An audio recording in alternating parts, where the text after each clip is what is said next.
if we look at religion, especially over the last millennia, eventually you have political people in some type of power, whether they're a religious leader or political leader, or in some cases both, and their ego comes up. And because their ego comes up, they say things or do things in a way that serves the ego and not the spirit.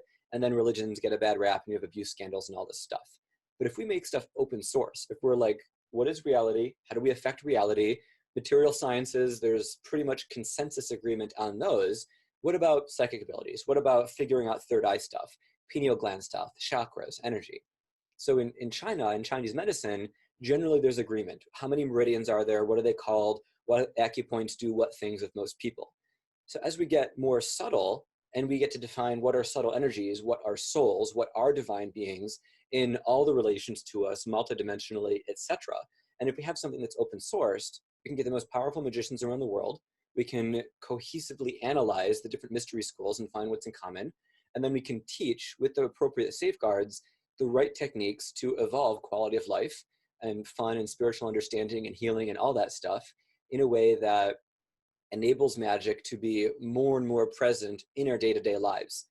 Defining magic as technology most of us don't understand yet because it's pretty advanced, using Arthur Clarke's definition. Okay, awesome, man. My brain is like, as you're talking, I'm just thinking about so many questions that I want to ask. I think that a good grounding basis, because I like the idea of affecting reality. You know, growing up a martial artist, I was curious about how Shaolin masters could do all of these incredible feats that didn't make any sense. They were essentially magical. How do you break stone, break brick, break iron over your head, things like that. So I went to China. I trained with 34th generation Shaolin masters, and I learned how they did it. The process was simple. It was very excruciating and very challenging, and they had to do it over years. But the application of how you could do the quote unquote magic was real. But they also very much believed and was a huge part of influencing energy, the energy of their body and their mind, in co-creation with their body. So there was both, and you couldn't do one without the other. And the reason why, when the master would break the stone with two fingers, he would move his chi and his energy to his fingers. And he would do that through a process. And so it's really fascinating in thinking about how do we influence our reality. And the other thing that comes to mind is Dr. Joe Dispenza's work, where he's teaching people that's like, okay, you can heal yourself. And my idea on just the general belief system, if you believe you can or you believe you can't, you're probably right. But the thing is, if you give yourself no chance on influencing your reality, on healing yourself, if like, there's no chance I'm going to, in sport, there's no chance I'm going to land this backflip. Well, you're definitely not going to. But if you believe you can, you give yourself the best opportunity to influence your reality. So I'm just wondering if you can define for you what you've discovered, like what is reality? Because that question in itself, we could talk about forever. And what is the illusion? And then once we define those two things, maybe move into how, if you are in the Maya, if you're in the illusion, how do you break kind of out of that and have a wider awareness? And then what can we do to influence our reality? And what you're kind of talking about is, what are the limits, which I'm always curious about. Can we move matter? Can we instantaneously heal, like Sadhguru's story about healing his leg? So where is that line? How do we do it ourselves? And I'll just stop there. Beautiful. Well, my answer covering that stuff has 4 components. So to start with Dr. Dispenza's statements in You Are the Placebo, a fabulous book, very highly recommended, especially for healing, no affiliation.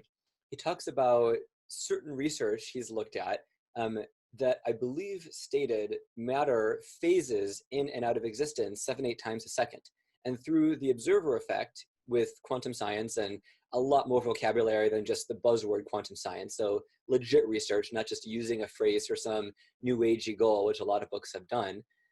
Through that observer effect, through that focusing and that expectation and that will, and a whole ladder of manifestation, something I represented in my book as a graphic to get very clear on how we edit reality, going from idea to thought to belief to hope to faith to knowing. And we can deconstruct those later if you want to ask about it. And so through that manifestation process or observer effect or other vocabulary or other lens, depending on the mystery school or school of thought you learn it in, you affect the position of the matter, the quarks, the electrons, the protons, the structure of the stuff. Kind of like when Dr. Marcel Vogel was doing crystal research, held an image of the Madonna in his mind, and then the crystals and light formed into a matrix representing that image, which is kind of interesting. And Masaru Emoto in I think it was The Healing of Water, The Shape of Water, did research claiming the stuff with faith and love written on slips of paper and water frozen over it.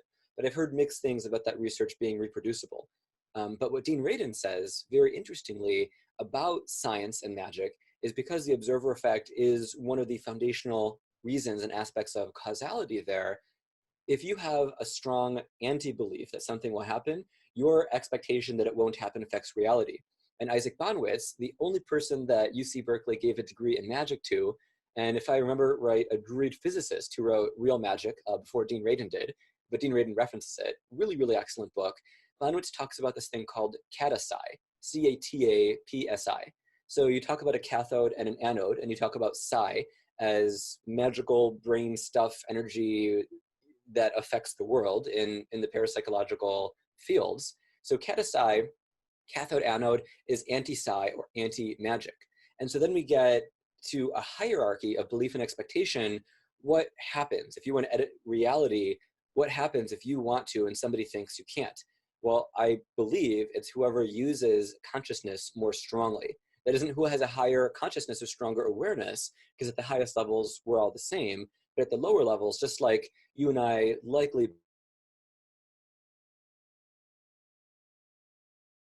chi and prana generally being the same, depending on how much you want to analyze those. So really looking at what is reality, the second component. I mentioned a little bit of how to edit it through belief and expectation manifestation first.